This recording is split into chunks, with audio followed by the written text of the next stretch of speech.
डर एक एहसास में आपका स्वागत है। इस चैनल पर आपको सुनने को मिलती हैं डरावनी और सच्ची भूतिया कहानियाँ। अगर आपको ऐसी ही वीडियोस देखना पसंद है तो हमारे इस चैनल को सब्सक्राइब करना ना भूलें। तो अब बढ़ते हैं आज की कहानी की ओर।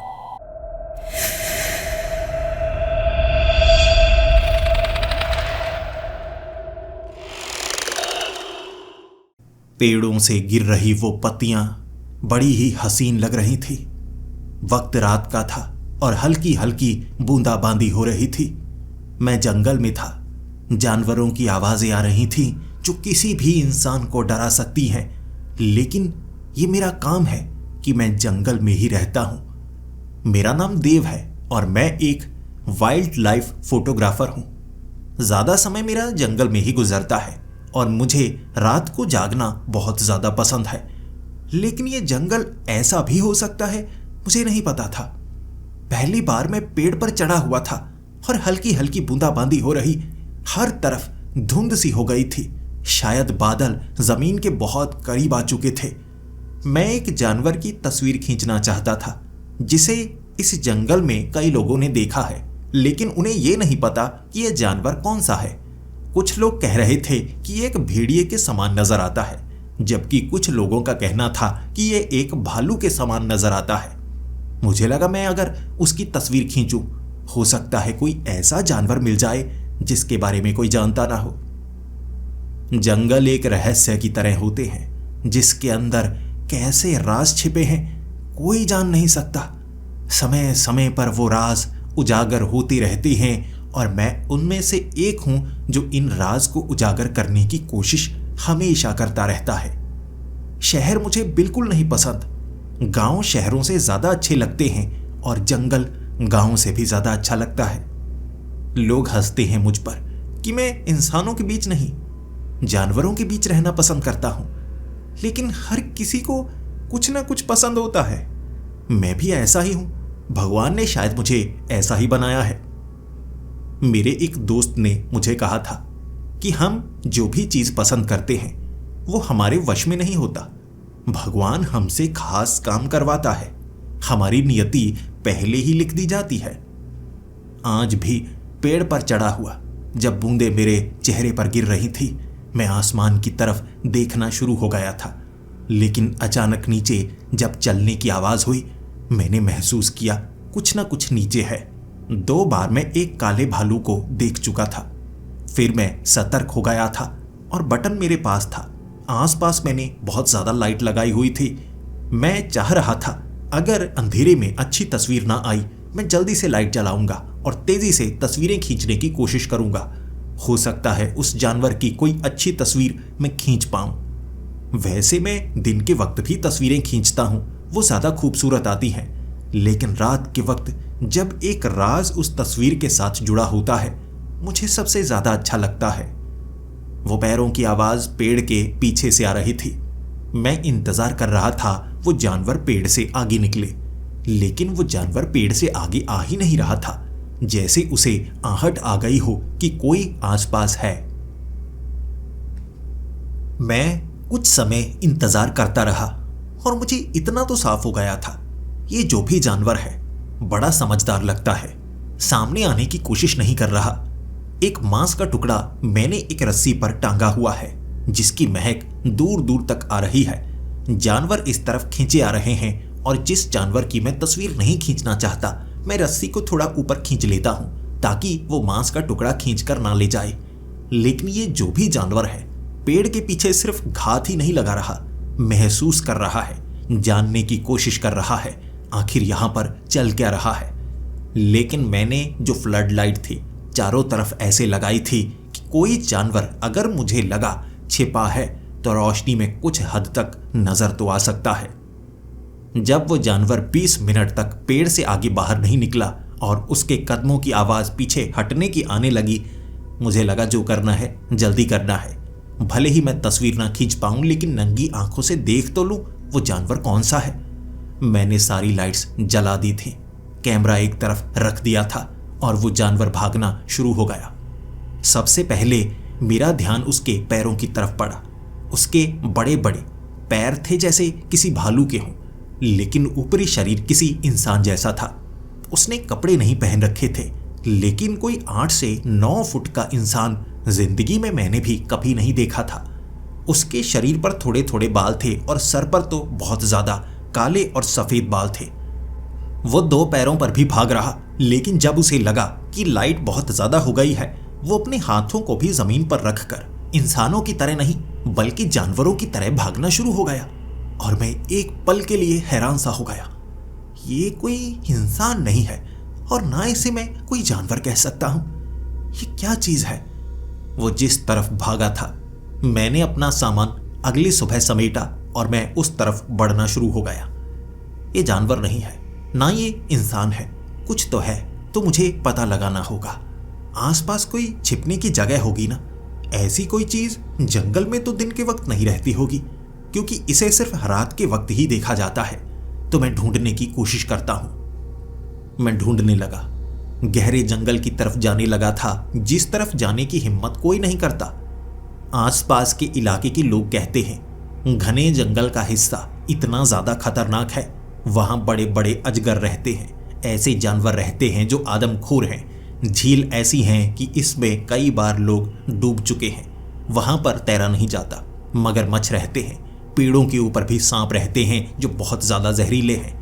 अगर फिर भी उस इलाके को पार कर लिया जाए तो आगे भी ऐसी नदियां बनी हुई हैं जो घुमावदार हैं और आपको फंसाती हैं, और बारिश के समय में पानी ऊपर तक भर जाता है और तब बचना असंभव हो जाता है। मुझे बहुत ज्यादा डराया गया था, क्योंकि जहां पर कोई रास्ता होता है आप चोटिल होने के बावजूद बच सकते हैं, लेकिन जंगल के वो घने इलाके आपकी मदद के लिए कोई नहीं आएगा। शरीर में ठिठुरन पैदा हो रहे थे, लेकिन जैसा मैं हमेशा किया करता था, इस बार भी मैंने वैसा ही किया। अपने मन की सुनी थी और मैं झील वाले उस हिस्से की तरफ बढ़ना शुरू हो गया था। शुरुआती जानवर जब मुझे मिले वो हमला नहीं कर रहे थे, बल्कि मुझे देखकर डरकर भाग रहे थे। झील वाला इलाका मैंने पार किया। आगे घनी झाड़ियां थी, पेड़ तो नजर ही नहीं आ रहे थे। ये झाड़ियां थी जो 10 से 12 फुट ऊपर तक बढ़ी हुई थी। इसके बीच अगर कोई जानवर घात लगाकर बैठा हो तो बचने की कोई चांस नहीं थे। लेकिन मैंने कपड़े भी कुछ ऐसे पहने थे, गले में भी कंटीला पट्टा लगाया हुआ था कि मेरी गर्दन दबोचने की कोशिश कोई जानवर ना कर सके। वाइल्ड लाइफ फोटोग्राफर हूं, रिस्क बहुत ज्यादा होता है, तो तरीके भी बदलते रहने चाहिए। जब उस घने जंगल से मैं आगे निकला था, सोच सकते हैं एक ऐसी जगह जो झील के बीच छोटे टापू के समान थी, और वहां पर बनी हुई थी एक झोंपड़ी, लकड़ी की बनाई गई टेढ़ी मेढ़ी झोंपड़ी, जिसे साधारण तरीके से बनाया गया था जैसे किसी को घर बनाना आता ही ना हो। वहां फट्टों का एक रास्ता भी था। जैसे ही मैंने फट्टे के ऊपर पैर रखा था, सामने से आवाज आई थी एक इंसान की, इस तरफ मत आओ, मैं नहीं चाहता कि मुझसे कोई मिलने के लिए आए, दूर जा सकते हो, इस तरफ से तुम्हें कोई मदद नहीं मिलेगी। मैं तो इस चीज से हैरान था कि इस जगह कोई इंसान अकेला कैसे रह सकता है। तो मैं आगे बढ़ता हुआ कहने लगा, देखिए आपसे थोड़ी सी बात ही करनी है, क्या मैं बात कर सकता हूं? फिर वो आदमी कहने लगा, ये मेरा घर है, तुम बिना इजाजत के आगे बढ़े क्यों आ रहे हो? मैंने उसकी एक ना सुनी। मैं आगे बढ़ता गया, क्योंकि मैं उसे डरा सकता था। ये जंगल का इलाका था और जंगल में आप ऐसे बिना पूछे सरकार से घर नहीं बना सकते, इसीलिए उसे थोड़ा तो डराया जा सकता है ना। घर के करीब आकर मैंने उसे धमकी दी, देखो मेरे कुछ साथी भी बहुत ज्यादा करीब हैं, वो सरकारी लोग हैं जो तुम्हारे खिलाफ कुछ कर सकते हैं, लेकिन मैं उनके साथ मिलकर काम करना पसंद नहीं करता। मेरे अंदर रहम है, बस बातें करूंगा और चला जाऊंगा, मुझे कुछ जानवरों के बारे में पता करना है। उस आदमी ने जब दरवाजा खोला, वो काले चूल्हे में था। उसने तो अपना चेहरा तक नहीं दिखाया और उसका जो कद था वो बिल्कुल साधारण लग रहा, लेकिन फिर भी वो खुद को छिपाना चाहता था। मैं उसके घर के अंदर एक बार देखना चाहता था, लेकिन वो बाहर आकर दरवाजा बंद कर चुका। मैं उससे बात करने की जितनी कोशिश कर रहा वो मुझे धकेल कर घर से दूर करना चाहता था। फिर क्या, ऐसे ही हम में बहस होने लगी। शाम का वक्त हो चुका था। चलते चलते बहुत दूर निकल आया था। ये जगह मुझे थोड़ी सी सुरक्षित लगी। मैं बस उस जानवर के बारे में जानना चाहता था जो इंसान जैसा भी लगता है, जानवर जैसा भी लगता है। वो क्या चीज है, इंसान है या जानवर है? लेकिन वो आदमी बताना नहीं चाहता था। जिसके बाद हम में थोड़ा झगड़ा हुआ। इतने में थोड़ा थोड़ा अंधेरा होने लगा था। उस फट्टे वाले झील के पुल से मैं थोड़ा पीछे हट चुका था, लेकिन उसने दूर से कहा था, चले जाओ अंधेरा होने से पहले, फिर मत कहना तुम अपनी जान से हाथ धो बैठोगे। ये उसकी एक धमकी थी। फिर मैं क्या कर सकता था? मुझे भी अपना काम करना था। वहां एक पेड़ पर मैं चढ़ चुका था, जैसा मैं हर बार किया करता था। जैसे ही अंधेरा हुआ, उस आदमी ने दरवाजा खोला और वो बाहर की तरफ निकला था। चांद पूरा निकला हुआ था, साफ नजर आ रहा था, और वैसे भी झील के आसपास ज्यादा पेड़ नहीं थे, लेकिन ये वही था। इसका कद बड़ा लग रहा।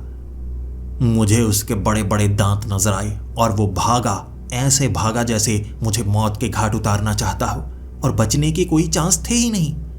उसने मुझे खींचकर पेड़ से नीचे उतार दिया। गले में मैंने जो पट्टा लगाया था वो किसी जानवर के लिए था, लेकिन अपनी उंगलियों से वो बेल्ट को खोल चुका था। मैं चीख रहा, मुझे छोड़ दो, मुझे छोड़ दो।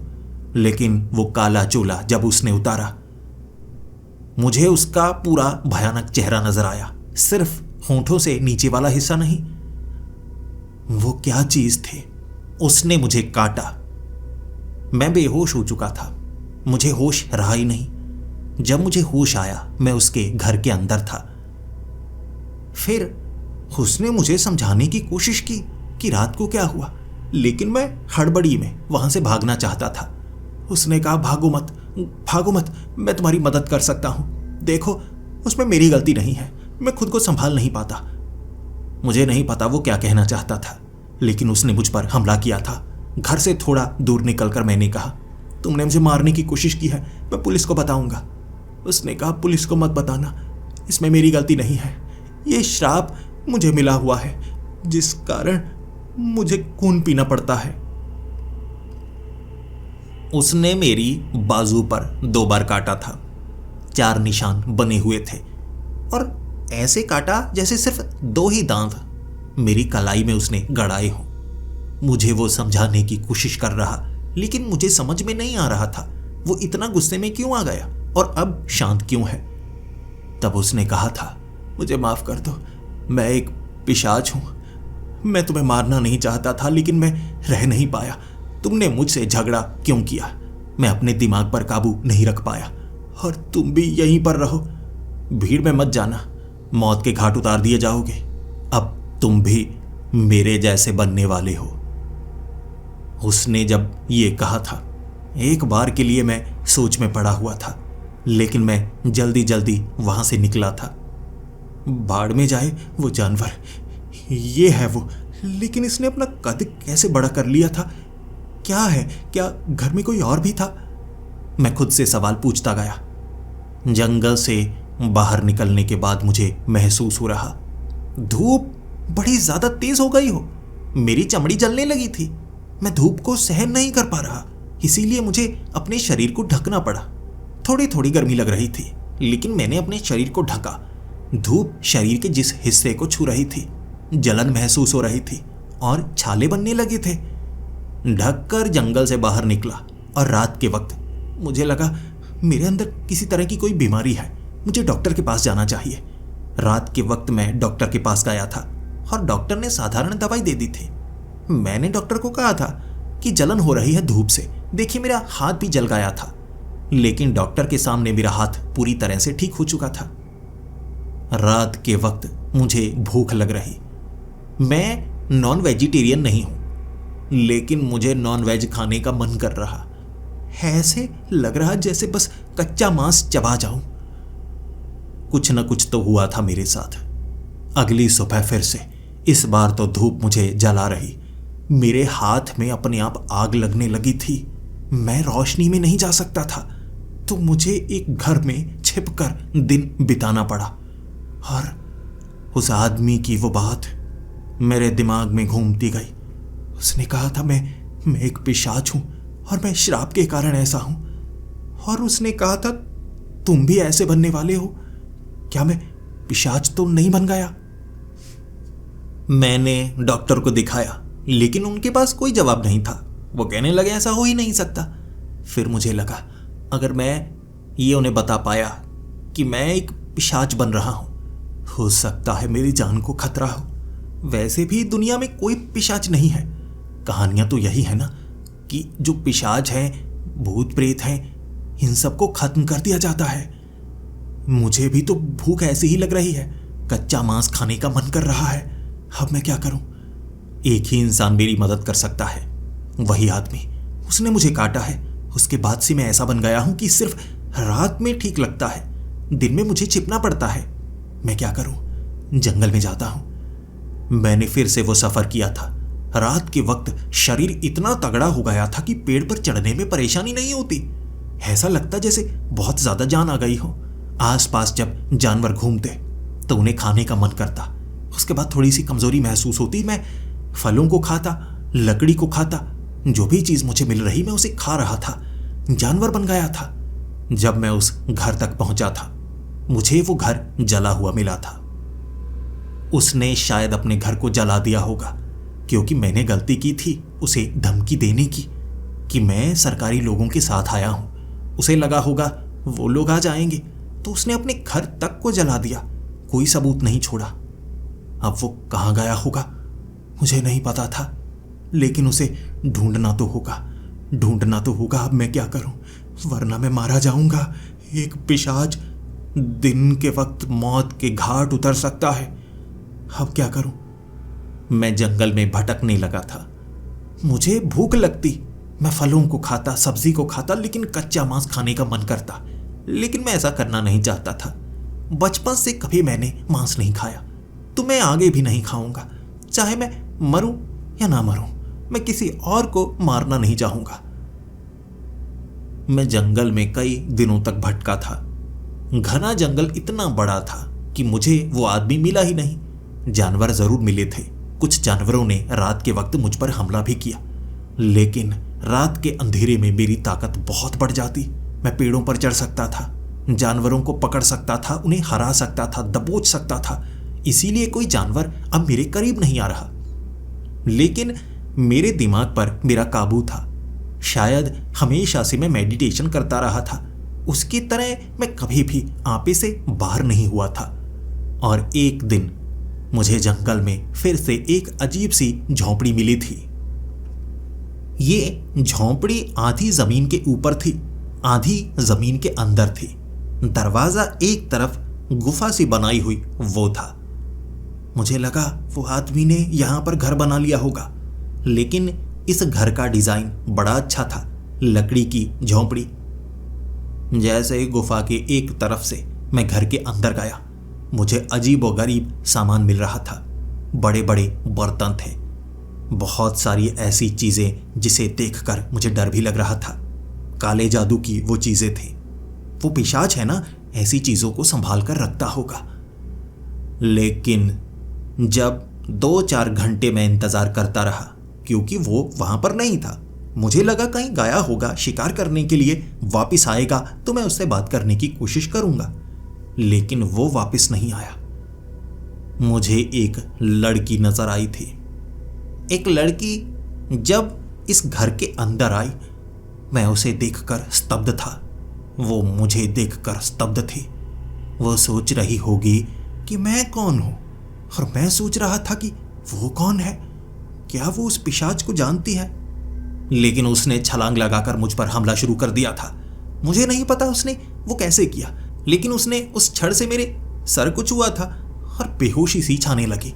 फिर मैंने उसे पकड़ा और दीवार के साथ सटा दिया।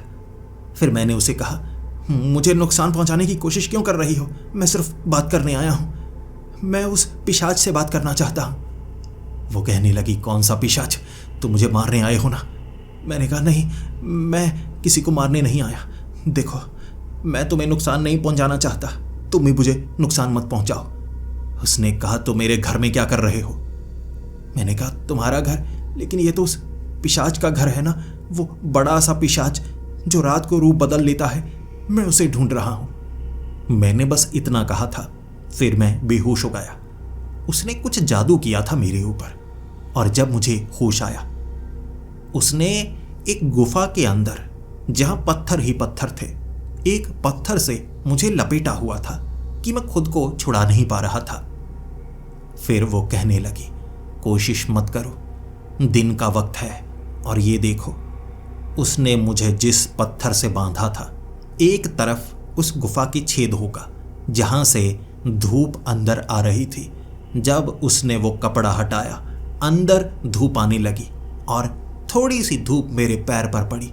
मेरा पैर जलने लगा था, मैं चीखने लगा था, रोने लगा था। फिर मैंने कहा, छोड़ दो मुझे, छोड़ दो। उसने कहा, तुम सब सच बताओगे तो मैं तुम्हें छोड़ दूंगी। मैंने कहा, हाँ हाँ, मैं सब कुछ बताऊंगा, मुझे दर्द हो रहा है, छोड़ दो। तब उसने उस कपड़े को दोबारा लगाया और फिर कहने लगी, बताओ, तुम मुझे मारने के लिए क्यों आए थे? मैंने तो कुछ भी नहीं किया, और तुमने मुझे ढूंढा कैसे? इस तरफ तो कोई पिशाच नहीं है, क्या इतनी दूर तक तुम मुझे ढूंढने के लिए आए थे? मैंने उसे कहा, मैं तुम्हें ढूंढने नहीं आया था, मैं उस पिशाच को ढूंढ रहा हूं।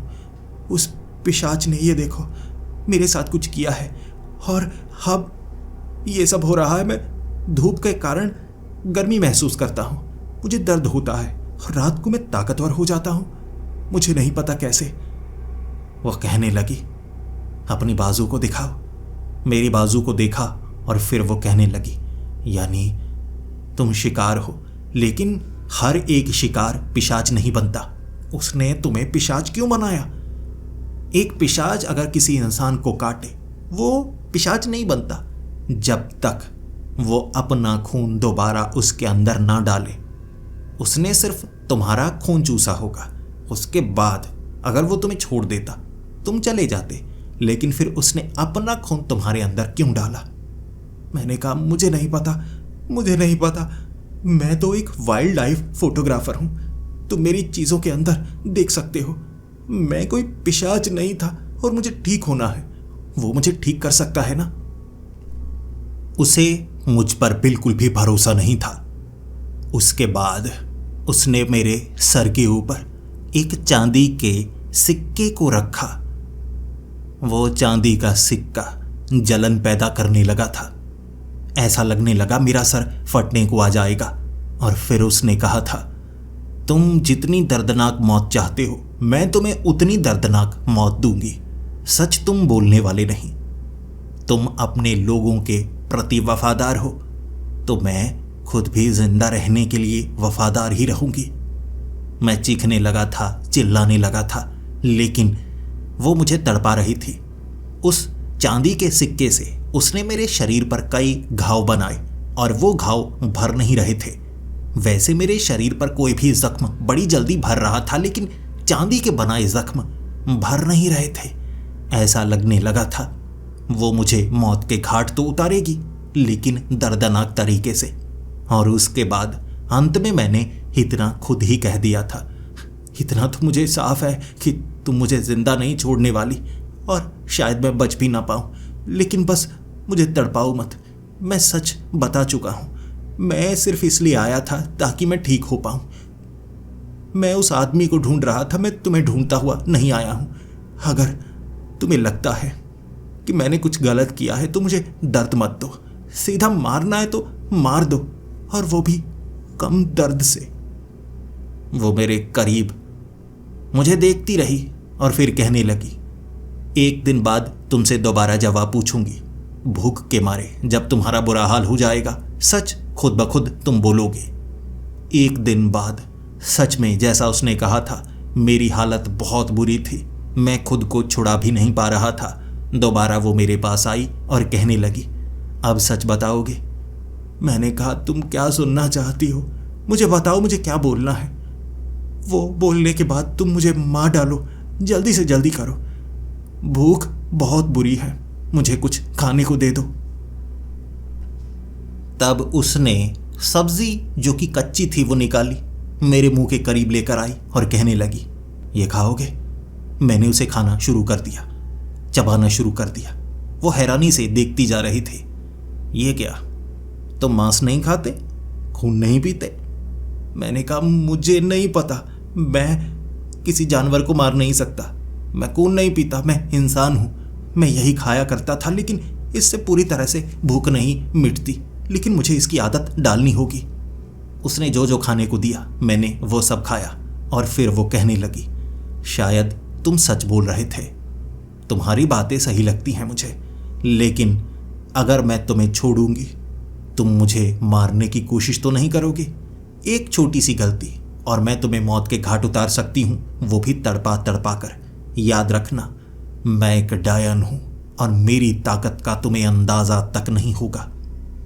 मैंने बस उसे देखकर इतना ही कहा था, डायन? लेकिन तुम तो इंसान जैसी लगती हो, डायन तो बड़ी खौफनाक सी होती है ना। इतनी सी बात से वो थोड़ी सी मुस्कुराई और फिर उसने मुझे खोला और माफ़ी मांगते हुए कहने लगी, माफ़ करना, मैंने तुम्हें दर्द दिया, लेकिन मैं भी पक्का करना चाहती थी कि तुमसे कोई खतरा नहीं है। अब मैं तुम्हारी क्या मदद कर सकती हूँ? तुम सच में नए नए पिशाच बने हो और तुम्हें खुद नहीं पता कि तुम्हें पिशाच क्यों बनाया गया है। तुम्हारी बातों से ऐसा ही लगता है शायद जिसने तुम्हें पिशाच बनाया उसने गलती से तुम्हारा इतना खून पी लिया कि तुम मर गए होगे और वो तुम्हें मारना नहीं चाहता होगा, और इससे बचने के लिए उसे लगा कि वो किसी तरह अगर तुम्हें जिंदा कर दे तो उसने तुम्हारे अंदर अपना खून डाला, जिससे तुम जिंदा हो गए और जल्दी जल्दी तुम्हारा खून दोबारा बनने लगा। यानी उसने तुम्हें गलती से एक पिशाच नहीं बनाया, अपनी गलती को ठीक करने के लिए बनाया है। और एक बुरी खबर जो तुम्हारे लिए, एक पिशाच कभी दोबारा इंसान नहीं बन सकता। उसकी ये बात सुनने के बाद मैं स्तब्ध सा रह गया था, वहीं कुर्सी पर बैठा हुआ सोचने लगा। और फिर मैंने कहा, कोई तो रास्ता होगा ना? क्या इस श्राप के साथ मुझे जिंदगी भर ऐसे ही रहना होगा? लेकिन फिर मैं काम कैसे करूंगा?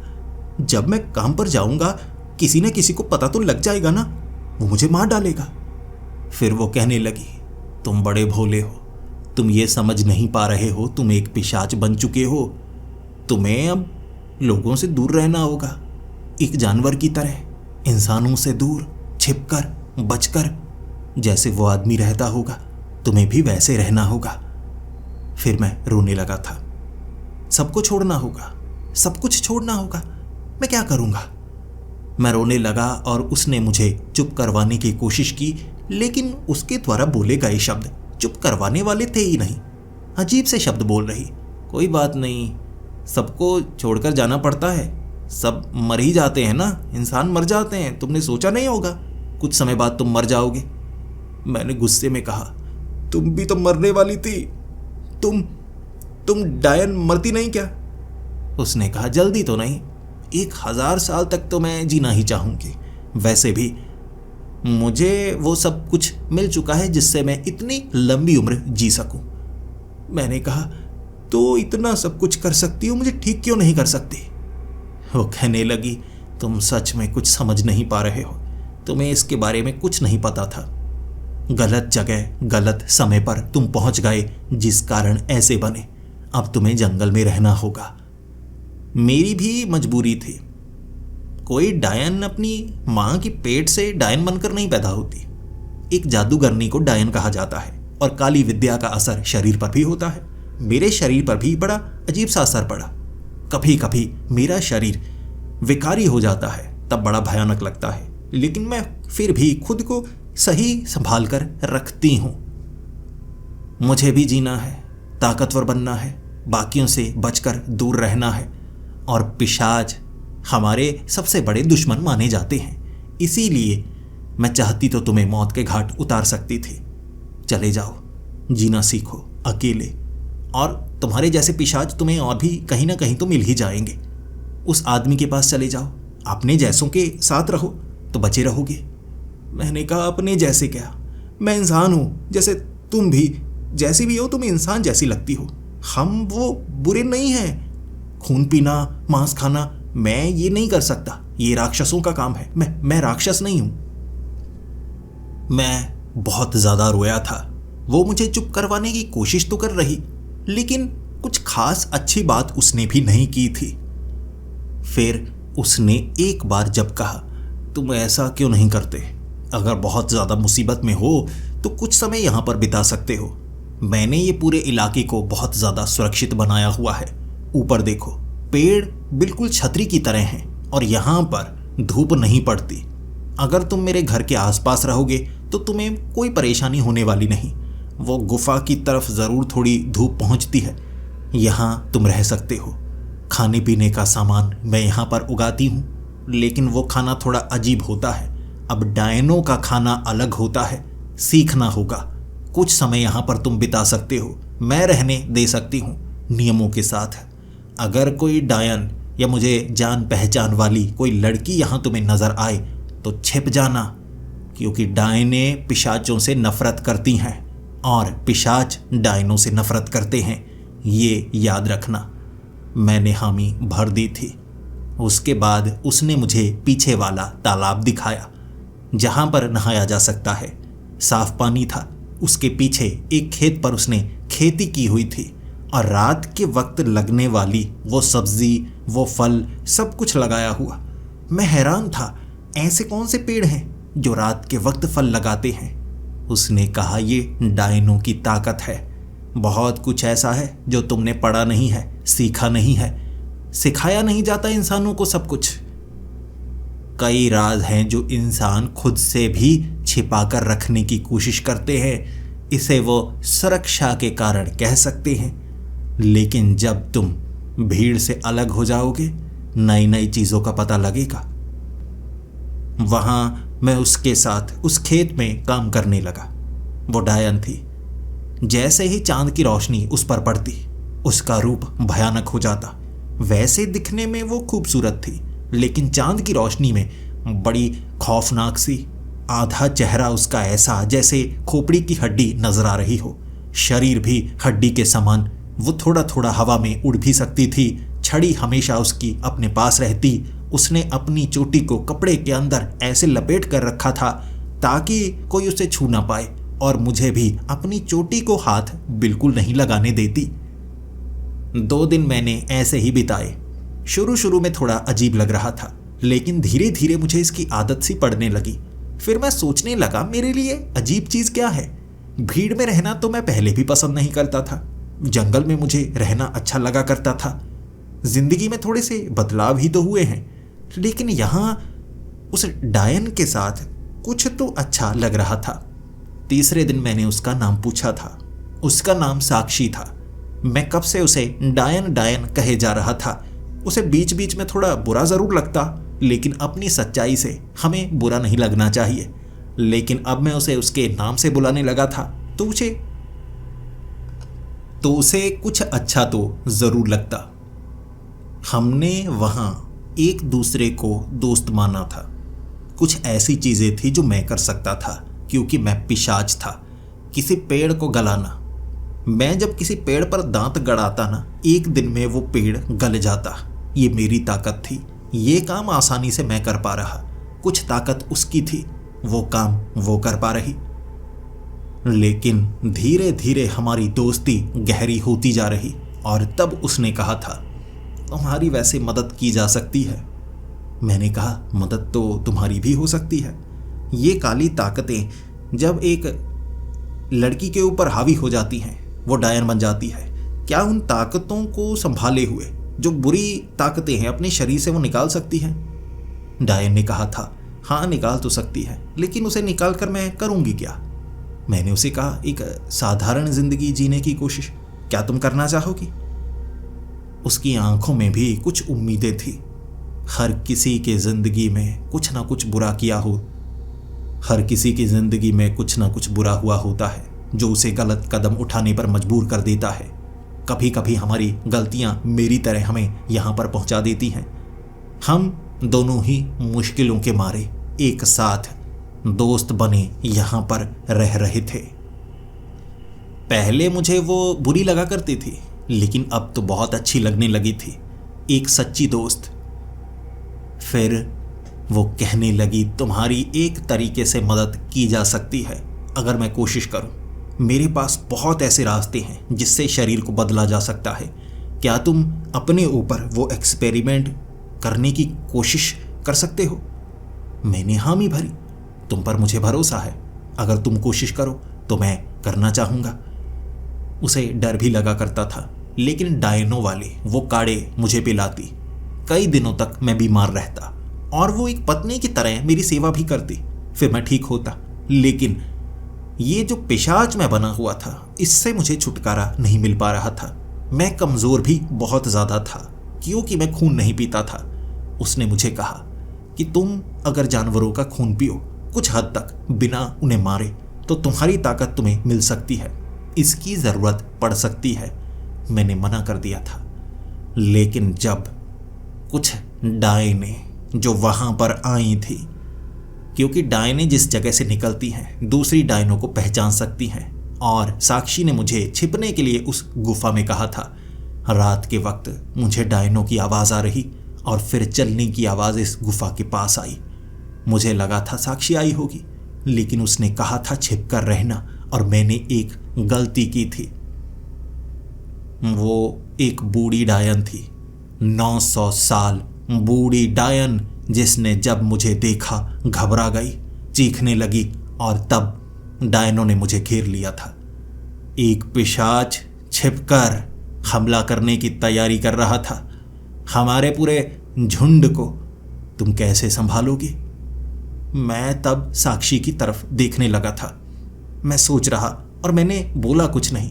बाकी डायने मुझे मार देना चाहती थी, लेकिन उस बूढ़ी डायन ने कहा, तुम्हें इसके बारे में पता है। मैं किसी मर्द की नजरें पहचान सकती हूं जब वो किसी पर भरोसा करता हो। उसने साक्षी को पकड़ा और कहा, तूने इसे यहां पर छिपाया है, यानी तू इसे जानती है। लेकिन ऐसा क्यों? एक पिशाच को तूने क्यों छिपाया है? उन सब से लड़ाई की थी साक्षी ने। सुरक्षा मुद्दा हटाया गया, यानी हर डायन दूसरे को अगर मदद कर सके तो करती है। तो उसे डायनों ने निष्कासित किया, तब मुझे और उसे जिंदा छोड़ा। अब वो उसकी मदद नहीं करने वाली थी। थोड़ी निराश जरूर थी, लेकिन इतनी भी नहीं। मेरे साथ खुश थी कि ना मुझे कुछ हुआ ना उसे कुछ हुआ। हम काफी समय वहीं पर इकट्ठे रहे थे, और सच बताऊं उसके साथ रहना मुझे अच्छा लगता था, उसे भी मेरे साथ रहना अच्छा लगता था। लेकिन हम कभी एक नहीं हो सकते, हम दोनों को पता था। वो एक डायन थी, मैं एक पिशाच था, और तब उसने आखिरकार एक रास्ता ढूंढ निकाला। अगर डायन की दुनिया में जाया जा सके, लेकिन वहां पर सिर्फ डायनें ही जा सकती हैं, पिशाच नहीं जा सकते, और वहां पर श्राप मुक्ति की जा सकती है। हम डायनों की ताकत पेड़ों से जुड़ी होती है, लेकिन उस अलग दुनिया में तुम वहां पर नहीं जा सकते। मैं तो अपने शाप की मुक्ति के लिए जा सकती हूं और इंसान बनकर फिर भी किसी हद तक आ सकती हूं। तुम्हें वहां पर कैसे ले जाया जाए?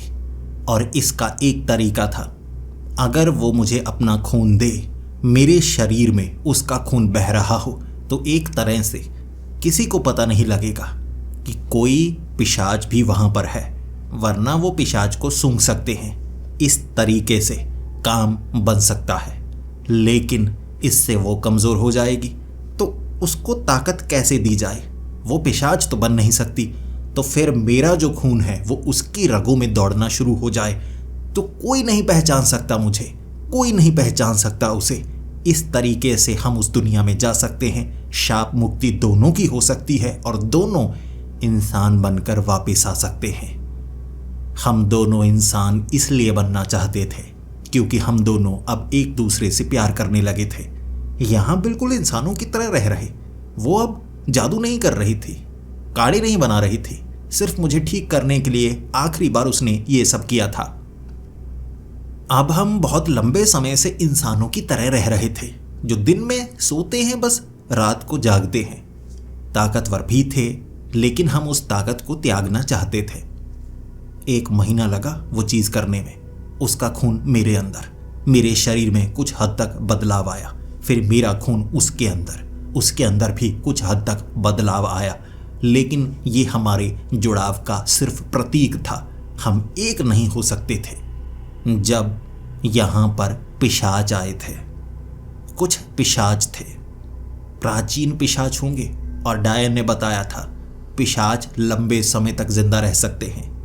हजारों सालों तक भी डायनों से ज़्यादा उम्र पिशाचों की होती है। 3 पिशाच थे जो कि साक्षी को मारना चाहते थे, और तब मैंने उनसे लड़ने की कोशिश की और उन्होंने कहा था, तुम डायन की रक्षा क्यों कर रहे हो? तुम्हारा डायन से क्या रिश्ता? आओ हमारे साथ। लंबी उम्र के लिए हमारा साथ ज़रूरी है। ऐसी जगह जहां हम रह सकते हैं, खुले में जी सकते हैं, तुम्हें हमारे साथ आना होगा। लेकिन अपने शिकार को भी साथ लेकर आना होगा, वरना तुम्हें मरना होगा। मैं मरने को तैयार था। हम लड़ने लगे और उनकी समझ में ये नहीं आ रहा था एक डायन में एक पिशाच की ताकत कैसे है और एक पिशाच में एक डायन की ताकत कैसे है। हम एक दूसरे के जादू का इस्तेमाल कर पा रहे थे। वो इसे अवैध रिश्ता कह रहे, लेकिन ये खून का रिश्ता था।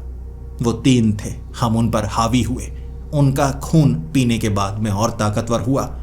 तीनों को मार डाला था, सबूत भी कोई नहीं। लेकिन हमें साधारण इंसान बनना था, जिसके लिए उस दुनिया में जाना था जहां सिर्फ डायनें जा सकती हैं, और वो रास्ता जमीन के अंदर से था। हमने वो रास्ते को पार करने की ठान ली। मकड़ जाल था गुफाओं का, जमीन के अंदर बनाया हुआ एक खास जगह, जिसके बारे में उस डायन ने मुझे बताया। कोई भी पिशाच उसके बारे में जान नहीं सकता था। डायन जिस पर भरोसा करे उसे ही बताती, और पिशाच कभी भरोसे लायक नहीं थे, ये कहा जाता था। लेकिन मुझे उस पर पूरा भरोसा था, उसे मुझ पर पूरा भरोसा था। रास्ता मुश्किल था, कठिनाइयां भी बहुत ज़्यादा आई थी, और उस गुफा के अंत में एक दरवाज़ा था।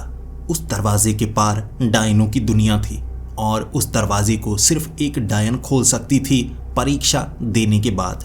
वो रास्ता लगभग 100 फुट का था, जिस पर चलकर जाना पड़ता, और उसमें मुसीबतें आती। एक पत्थर पर पैर रखने के बाद एक आग जो शरीर को जला सकती थी, लेकिन उस आग से एक डायन नहीं जलती। उसे मेरी चिंता थी। मुझे अपनी बाहों में भरने के बावजूद वो चाहती थी मुझे नुकसान ना हो, लेकिन मेरी रगों में भी एक डायन का खून था, इसीलिए उस आग ने मुझे कुछ नहीं किया। ऐसे मैं वहां से बचा। उसके बाद पेड़ों की जड़ों ने लपेट लिया था। एक डायन उन पेड़ों को अपने शरीर का हिस्सा बना सकती है। ये डायन की ताकत होती है। एक बाल के समान शरीर से वो जोड़ लेती है। लेकिन मेरे अंदर खून था, तो ये काम मैं भी कर पाया। ऐसे उससे निकलते निकलते, बचते बचते 100 फुट का वो रास्ता हमने पार किया था। आगे लाल पानी का झरना था। लाल पानी के झरने के पार वो दुनिया थी। वो सिर्फ एक झरना नहीं, ऐसा लग रहा था जैसे एक पोर्टल हो। हम उस झरने को पार करने के बाद जमीन के नीचे नहीं, बल्कि जमीन के ऊपर थे। ऐसी जगह जहां आसमान में बादल थे, अजीबोगरीब पेड़ थे। वहां रास्ते बने हुए थे चमकीले सफेद पत्थरों के। उन सफेद पत्थरों पर चलते हुए काले चूले को हम दोनों ने पहना हुआ। मुझे उसने छड़ दी थी और ये कहा था, कोई भी कुछ पूछे सिर्फ इशारों में बात करना। तुम्हारी आवाज किसी को सुनाई नहीं देनी चाहिए। हमें शाप मुक्ति करनी है, जल्दी से यहाँ से निकलना है। अगर हम यहाँ पर फंसे, यहाँ पर बहुत बुरी बुरी ताकतें हैं। यहाँ डायनें आती हैं अपनी ताकत को पाने के लिए। डायन बनने के लिए यहाँ आना ज़रूरी होता है। यहाँ पर शाप मुक्ति भी होती है। जब कोई डायन किसी बड़े शाप से जुड़ी हो, तब उस शाप को वो यहाँ त्याग कर जाती है, और कई बार त्यागा गया वो श्राप यहीं पर भटक रहा होता है, इंतज़ार कर रहा होता है एक नए शरीर का। इस चीज़ का ध्यान देना है। हम एक श्राप को ख़त्म करने के लिए आए हैं, किसी और श्राप को लेने के लिए नहीं, क्योंकि कई श्राप ऐसे होते हैं जो मौत के साथ खत्म होते हैं। वहां पर कई डायनें थीं, लेकिन एक काले चोले में कोई दूसरे को कैसे पहचान सकता है जब आप चलने का तरीका भी बदल चुके हों। उनमें से निकलना बहुत ज्यादा आसान था और साक्षी का वो डायन वाला पेड़ ऐसी जगह पर था जहां आसपास कोई नहीं, बड़ी गंदी सी जगह थी, भद्दी सी जगह थी। और उसने बताया उसने इस पेड़ को यहाँ पर इसीलिए लगाया था ताकि कोई यहाँ पर ना आए, कभी मुसीबत हो तो किसी को पता ना चले। और वो इसके लिए खुश थी क्योंकि अब आसपास कोई नहीं था। लेकिन पेड़ से बात करनी होगी, पेड़ जीवित है। जब हम इंसानी ताकत को त्यागते हैं तो उससे जीवन बनता है। ये पेड़ भी जीवन की निशानी है क्योंकि ये पेड़ कई तरह की मुश्किलें, कई तरह के श्राप को अपने अंदर समेटे हुए है। इससे बात करनी होगी, इसे मनाना होगा। ये हमारे इन दोनों श्राप को ले लेगा और हम दोनों आज़ाद हो सकते हैं, इंसानों की तरह बाकी जिंदगी गुजार सकते हैं। उस पेड़ के सामने खड़ी होकर साक्षी ने कहा था, मैं 2 श्राप को त्यागने के लिए आई हूं। उन 2 श्राप को अपनाओ। मेरे शरीर के अंदर मेरा खून है, इसीलिए मेरा श्राप तो मेरी मर्जी से तुम अपना लोगे, लेकिन इसके अंदर भी मेरा खून है, यह भी मेरा हिस्सा ही है। सवाल मत पूछना, इसके श्राप को भी तुम अपनाओ। और उस पेड़ ने कहा था, क्या चीज है ये? डायन जैसी लग रही है लेकिन डायन नहीं है। बिना सच को जाने मैं तो अपनाने वाला नहीं। साक्षी ने कहा, मैंने तुम्हें जीवन दिया है, अपने जीवन से निकाल कर तुम मेरा काम नहीं करोगे? उसने कहा, मैं जीवन का पेड़ हूं, लेकिन तुम्हारे जीवन का किसी और की ताकत को या श्राप को मैं क्यों लूं? साक्षी तब परेशान सी होने लगी थी। फिर उस पेड़ ने कहा, इस पिशाच को इंसान बनाना चाहती हो तो बदले में तुम्हें कुछ देना भी होगा, कुछ लेना भी होगा। मैं भी जीवन से उत्पन्न हुआ हूं, मुझे भी आज़ादी चाहिए।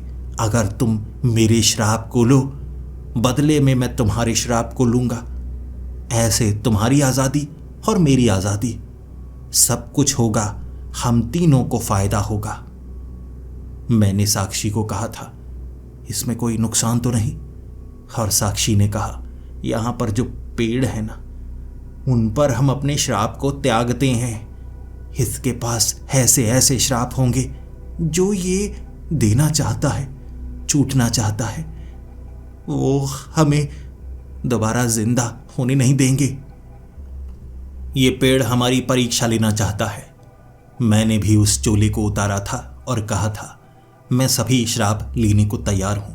साक्षी ने कहा, नहीं तुम नहीं, मेरे श्राप हैं, मैंने यहां पर त्यागे हैं। मुझे खुद याद नहीं कैसी कैसी ताकतें इस पेड़ से जुड़ी हैं जो यहां पर भटक रही हैं। हो सकता है ये वो ताकतें भी हों। उस पेड़ ने कहा, अच्छा, सिर्फ खून ही नहीं दिया है, दिल भी दिया है इस पिशाच को। एक पिशाच डायनों की दुनिया तक आ गया। हैरानी की बात है, ऐसा पहले तो कभी नहीं हुआ। तुम जो प्रेम कहानी को लिखने पर तुली हुई हो, वो ना सिर्फ इस दुनिया को बल्कि तुम्हारी दुनिया को भी बर्बाद कर सकता है। क्या इतना भरोसा करती हो इस पर? साक्षी ने कहा था, हां, अगर हम अपने प्यार को पाने के लिए हर दुनिया को तबाह भी कर दें तो वो भी जायज होगा।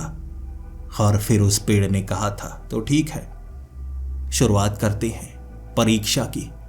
मेरा पहला श्राप, मैं अपने शरीर को त्यागना चाहता हूं। श्राप के कारण मैं जमीन से जुड़ा हूं एक पेड़ के रूप में। तो पहला श्राप तुम लो, उससे तुम्हारा शरीर खत्म होगा और मुझे चलने की एक ताकत मिलेगी। तुम एक काले साए के समान दिखने लगोगी। साक्षी घबरा गई, नहीं नहीं, मैं ऐसे ही दिखना चाहती हूं। अगर मैं लड़की की तरह दिखूंगी ही नहीं।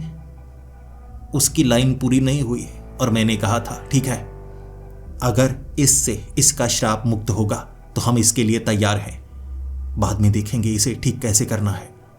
साक्षी मानी और वो पेड़ जमीन से निकल गया क्योंकि उसने अपने उस श्राप को दे दिया था साक्षी को।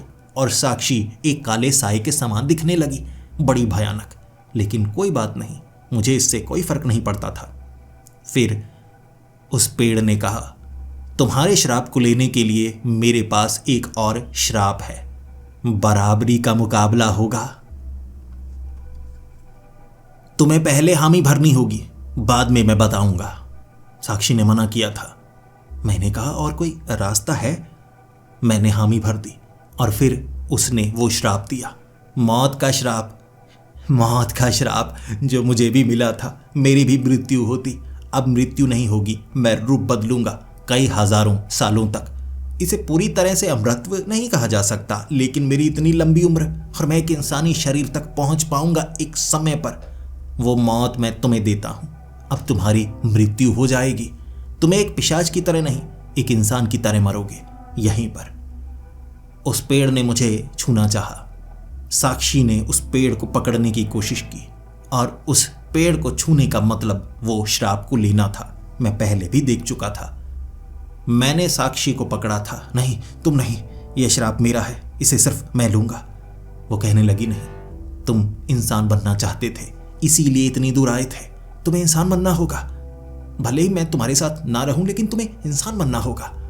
तब उस पेड़ ने कहा था, तुम दोनों पहले तो निर्णय ले लो, यह श्राप किसके लिए है? मृत्यु का श्राप। लेकिन हम झगड़ा करने लगे थे, बिल्कुल पति पत्नी की तरह, और उस पेड़ की टहनी को हम दोनों ने एक साथ पकड़ा था। और फिर उस पेड़ ने कहा था, अर्ध मृत्यु, तुम अर्ध मृत्यु चाहते हो तो दोनों को मैं अर्ध मृत्यु देता हूं और तुम्हारे श्राप लेता हूं। तुम दोनों अब इंसान हो, लेकिन क्योंकि तुम दोनों में से किसी एक की मृत्यु थी तो बराबर बंटी दोनों की। अब तुम इंसानी शरीर छोड़कर नए जन्म में आओगे और इसी समय फिर वो मृत्यु के समान था, शरीर का छोटा होना, एक नव जन्मे बच्चे की तरह। मुझे उसके बाद ज्यादा कुछ याद नहीं था, क्या हुआ, कैसे हुआ, लेकिन धीरे धीरे वो सब भूलता गया। मैं एक अनाथ आश्रम में पला। साक्षी के बारे में तो मैं भूल ही चुका था। 18 साल की उम्र होने तक मैंने एक नई जिंदगी जीना शुरू कर दिया था, बिल्कुल साधारण जिंदगी, और मुझे सब कुछ अच्छा लगा करता। लेकिन धीरे धीरे सपनों में पुरानी यादें आती।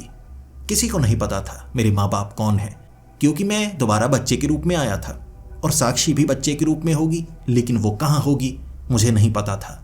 18 साल की उम्र जब हुई थी, यादें मेरे दिमाग में ऐसे घूमने लगी थी जैसे कि सब कुछ याद आ गया हो। और उसके बाद मैंने साक्षी को ढूंढने की कोशिश की थी, लेकिन मैं ढूंढ नहीं पाया था। मुझे नहीं पता वो किस रूप में होगी, क्योंकि हमारा नया जन्म ही हुआ था। अर्ध मृत्यु ये ऐसी ही थी। इंसान जरूर बने, लेकिन एक दूसरे से दूर। मैंने ढूंढने की कोशिश की, लेकिन शुरुआत करता भी तो कहां से? जंगल में ढूंढने के लिए जाता। मैंने खुद को खतरे में डाला, लेकिन मुझे तो वो पूरी जगह भूल चुकी थी। 18 साल हो चुके थे। लेकिन जब मैं कॉलेज में था, मुझे किसी ने अडॉप्ट नहीं किया था। अनाथ आश्रम के बाद मैंने खुद काम किया, खुद को यहां तक मैं पहुंचाने लगा था, और 18 साल की उम्र में कॉलेज में पहुंचा था मैं।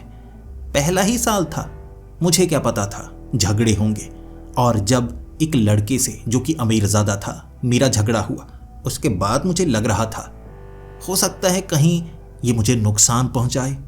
और जब एक दोपहर मैं कॉलेज से बाहर निकला था, एक गाड़ी आगे आई सफ़ेद रंग की। मुझे उस गाड़ी के अंदर धकेला गया, फिर आंखों पर पट्टी बांधी गई। मैं चीखने की कोशिश कर रहा था, लेकिन मेरे मुंह को बंद कर दिया गया था। उसके बाद मुझे एक ऐसी जगह पर ले जाया गया जो कि बंद पड़ी फैक्ट्री थी। आंखों से पट्टी हटाई गई। वहां पर कई लोग थे। एक सफेद सूट में आदमी सामने बैठा हुआ मेरी तरफ देखकर कहने लगा था, पहचानो, पहचानने की कोशिश तो करो, आज बहुत बड़ा दिन है, बहुत ज्यादा बड़ा। मैं काफी ज्यादा डर रहा था, लेकिन उसने बाकी सबको जाने के लिए कह दिया।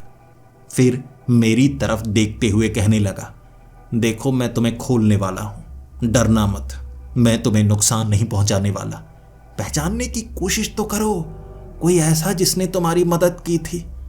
भले ही मेरे शब्द अजीब थे, तरीका बदला हुआ था, लेकिन पहचानो, मैंने कहा था ना, एक समय मैं इंसानी शरीर में भी आऊंगा। मैं आना चाहता था। मैं सोचे जा रहा। उसने मेरी बाजुओं को खोला। वो मुझे नुकसान नहीं पहुंचाना चाहता था। वो उस लड़के को जानता पहचानता तक नहीं था, लेकिन इतना बताया उसने, यहां इंसानों के बीच रहकर गैंगस्टर बनना बड़ा अच्छा लगता है। कोई परेशान करे तो उठा लो, यहां लेकर आओ।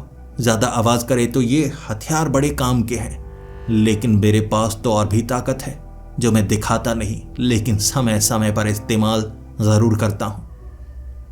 याद करो, मेरा चेहरा किसी पेड़ जैसा नहीं लगता। मेरे एक बार के लिए रोंगटे खड़े हो गए थे। वो मुस्कुरा रहा और कह रहा था, आजाद करवाया तुम दोनों ने मुझे, और तुम्हें अर्ध मृत्यु मिली। बच्चे का शरीर, इससे ज्यादा अच्छा क्या हो सकता है। इंसान बनना था ना, लेकिन बच्चे बन गए। 18 साल तक इंतजार करना पड़ा। दिमाग ऐसा ही है, दोबारा विकसित होता है, लेकिन 18 साल होते ही सारी यादें वापस आ गई ना। साक्षी को ढूंढने की कोशिश की ना, तो चलो दिखाता हूं इस समय वो कहां पर है।